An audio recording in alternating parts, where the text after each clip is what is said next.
சிம்பிளாக ஈஸியாக கொங்கு நாடு கிராமத்து ஸ்டைலில் 5 நிமிஷத்தில் நம்ம தயிர் குழம்பு பண்ண போகிறோம். இது வந்து பார்த்திங்க அப்படின்னா ரைஸ், சப்பாத்தி, இட்லி, தோசைக்கு ரொம்ப பர்ஃபெக்டாக மேட்ச் ஆகும். அதே சமயம் வெயில் காலத்துக்கு ஒரு பர்ஃபெக்டான சைட் டிஷ்ஷுன்னு சொல்லலாம். இதில் நிறைய மசாலா எதுவுமே ஆட் பண்ண மாட்டோம். ஸோ எப்படி பண்ணுறதுன்னு பார்க்கலாம். இதுக்கு முதல்ல 2 டேபிள் ஸ்பூன் எண்ணெய் ஊற்றிட்டு கடுகு, கடலைப்பருப்பு, உளுத்தம்பருப்பு போட்டுக்கலாம். கொஞ்சமாக ஜீரகம் மட்டும் போட்டுக்கோங்க, ஒரு 1/4 டீஸ்பூன். இது வந்து லைட் ப்ரௌனாக வர வரைக்கும் வறுத்து எடுத்துக்கணும். தேவைப்பட்டால் நீங்கள் முந்திரி, அதுக்கப்புறம் நிலக்கடலை கூட போடலாம்.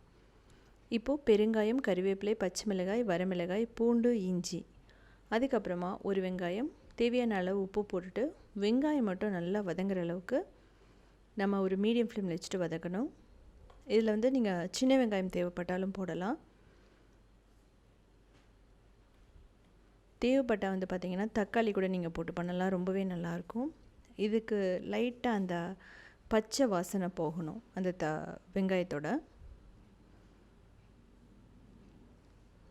இதில் மஞ்சள் தூள், குழம்பு மிளகாய் தூள். ஸோ கொங்கு நாடு கிராமத்தில் வந்து பார்த்திங்கன்னா நிறைய விஷயங்கள், அதாவது கொத்தமல்லி, ஜீரகம் இதெல்லாம் வந்து விளக்கெண்ணெயில் வறுத்து அரைச்சி வரமிளகாயோட போட்டு பண்ணுவாங்க. அதை வந்து பார்த்திங்க அப்படின்னா அந்த குழம்பு மிளகாய்த்தூள், இல்லைனா நீங்கள் நார்மல் மிளகாய்த்தூள் கூட போட்டுக்கலாம்.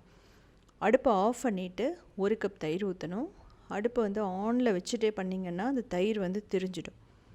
நீங்கள் ஆஃப் பண்ணிவிடணும், ரொம்ப ரொம்ப முக்கியம். இது வந்து பிகினர்ஸ்க்காக நான் சொல்கிறேன். திரிஞ்சிருச்சு அப்படின்னா உங்களுக்கு அந்த தயிர் தனியாக, தண்ணி தனியாக வர ஆரம்பிக்கும். டேஸ்ட் வந்து டோட்டலாகவே மாறிடும். நீங்கள் மோராக வந்து யூஸ் பண்ணிங்கனாலும் இப்படி தான். ஸோ தேவையான அளவு உப்பு போட்டுக்கலாம். ஸோ அவ்வளோதான், நமக்கு சூப்பராக ரெடி ஆகிடுச்சு. நமக்கு நார்த் இந்தியாவில் பார்த்தீங்கன்னா கதி பக்கோடான்னு சொல்லுவாங்க. ஸோ அது வந்து கொஞ்சம் இந்த மாதிரி மெத்தடில் தான் பண்ணுவாங்க. ஸோ இதே மாதிரி சிம்பிளான யூனிக்கான ரெசிபிஸ் வேணும் அப்படின்னா நீங்கள் உத்தமி கிச்சனை ஃபாலோ பண்ணலாம். க்ரியேட்டிவ் வேர்ல்டுன்னு சொல்லிட்டு இன்னொரு சேனலுமே இருக்குது. அதுலேயுமே 2000 ரெசிபிஸ் இருக்குது. எல்லாமே சிம்பிளான வெஜிடேரியன் ரெசிபிஸ் தான். அது மட்டும் இல்லாமல் சவுத் இண்டியன் ஃபுட்ஸ் டாட்ங்கிற வெப்சைட்டையுமே ரன் பண்ணிகிட்ருக்கோம். ஒரு 19 இயர்ஸாக 8000 ரெசிபிஸ் இருக்குது. ஸோ இதை வந்து செஞ்சு பார்த்துட்டு கமெண்ட் பண்ணிங்க எப்படி இருந்துச்சுன்னு சொல்லிவிட்டு. நீங்கள் செஞ்சுருந்தீங்க அப்படின்னா நீங்கள் என்னென்ன போடுவீங்கன்னு சொல்லிட்டும் கமெண்ட் பண்ணலாம்.